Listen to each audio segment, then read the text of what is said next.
cinnamon, sugar, and caramel. You gotta. I feel like I'm saying it with 800 R's in it. Sonic churro shake. Churro. Better. You know, sometimes we use words kind of casually and then take a minute to really step back and think about, is what we're saying making sense in the way we want it to? Well, one of those phrases is hearing loss. How often do you hear someone say, oh yeah, he struggles with hearing loss, or I don't think I have hearing loss? Maybe that's accurate and maybe it isn't. Dr. Tiffany Ahlberg joins us this morning. She has Ahlberg Audiology up in Cleveland. Good to see you. Good to see you too, Julie. So I guess probably the way it works is more often than not, someone says to you, I don't have hearing loss, but the truth is they may. Yeah, so a lot of times it's very, very common. It happens several times a week. People will come in and I will explain their hearing test results to them and they'll say, but that doesn't make any sense. I'm not deaf. I still can hear. And I think we use a blanket term of hearing loss, and I was hoping to explain that a little bit better. I think sometimes a better way to explain that is sound voids. So if you think about the human ear and all of the different tones that our brain is perceiving from the cochlea and how it's tonotopically laid out, then if you had a piano and maybe a third of the keys didn't work. So maybe just the keys on the right-hand side of the piano didn't work, but you had all the rest of the keys that were functioning properly. And you played a song like that. It would sound different. It's not that you're not hearing the song, it's just that the song may not make sense. It may take your brain a little bit longer to identify what that song is because of a void of certain sounds that you're not perceiving. You know, when you mentioned that to me, I'm a visual thinker, I guess. So the first thing I thought of was that little exercise people have probably seen where you remove the vowels from words, but you can still figure it out. So you can read that way, but it's harder. So does that speak then, Tiffany, to the connection between your brain and your hearing, your brain and your vision? It can adapt, but it strains things. That is the best analogy, yes. That is exactly what happens. Our brain it's like playing Wheel of Fortune, and you're only getting a few of the letters, and your brain can fill them in, but it takes a little longer. And so when people are having to do that all day, there's a strain, a mental strain at the end of the day. So people are able, a lot of times people will say, I hear just fine. I have no trouble hearing. I just can't understand. And a lot of the times the sounds that they will tell me that they hear just fine is a car going down the street. They can hear it a mile away, or a knock on the door, something with some vibration, because those are bass sounds, and people tend a lot of times to have better hearing for those frequencies. And the sounds that they may be missing may be the oven timer going off, or the microwave timer going off, or maybe the phone ringing from like a room away. Something that maybe other people are perceiving, but they're not. And those sounds would be our consonant sounds like S's, CH's, T's, K's, F's. So if people are getting the vowels, O, A, E, Ah, and not the consonants, F, S, C, H, then they're having to fill in the blanks. And sometimes you just fill in the blank wrong, and then nothing else makes sense. Okay, I know you're an audiologist, but play therapist for me for a minute, because often people come to you and they're years in denial in a way, living with this. So sometimes it's family members who've seen it first, and there's an emotional component. You feel like you're insulting someone when you bring this to light. Is it a good idea to maybe, as the family member, make notes to let the person see that you're not hearing the timer, or you're not hearing these words?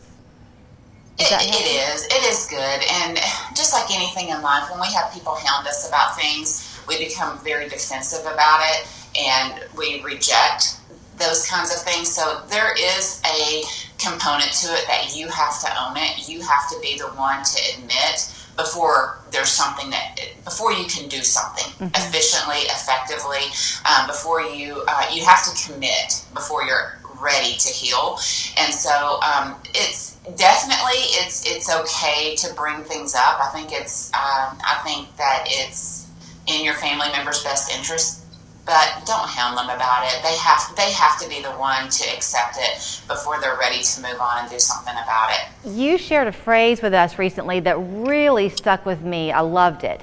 And it went something like, if you're the person who struggles with hearing, maybe you can say to someone, what I heard you say was fill in the blank. And if you're the family member, you can say, were you able to hear, or how do you phrase it if you're the family member? So if you have a hearing loss, a lot of times it's not effective or efficient to say the same thing 3 different times. So if you, as the person with hearing loss, say, I heard you say car, but I didn't hear where the car, what was the rest of it, then that person can fill in the blanks that you missed. And I mean, I know that it tries the patience of the family members that have to do that, but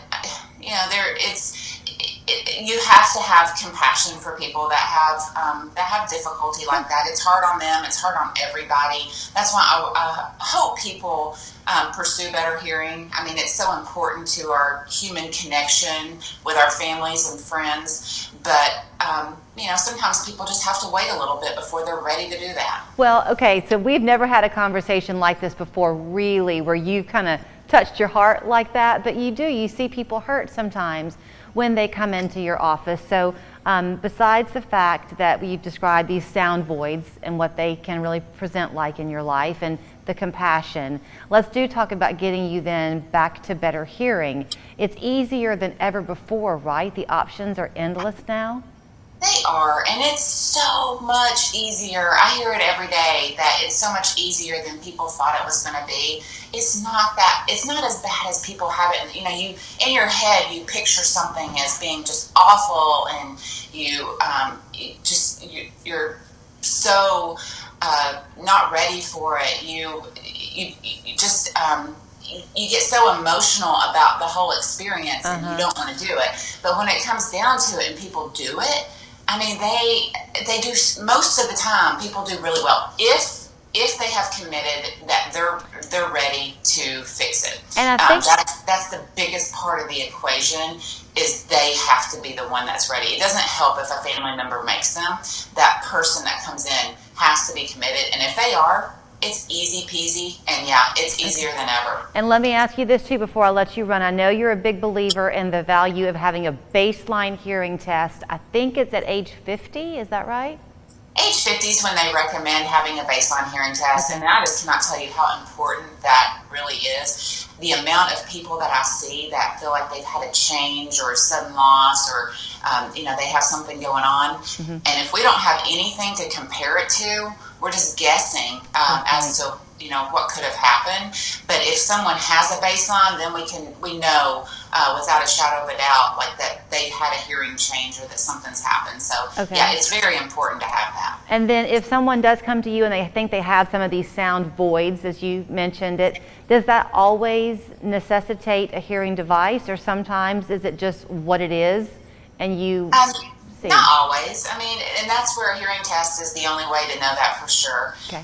It's just one of the many reasons that that people come in for a hearing test. And so once we do the hearing test, we can determine how much hearing loss someone has, if they have a hearing loss. So there's no way to know for sure until we actually have that diagnostic test. Well, if I was in 8th grade English class and the teacher said to me, what was the moral of the story? I think today it would be compassion. I think that's what you showed. So thank you for your time, Tiffany.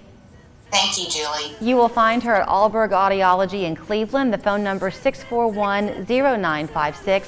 Online, it's ahlbergaudiology.com, and the whole team up there, is taking new patients. So if you are looking for a chance to get a hearing test of your own, please give them a call. Thank you. Thank you. When conditions are right for severe weather, the Local 3 Storm Alert team issues a Storm Alert Weather Day, giving you early warning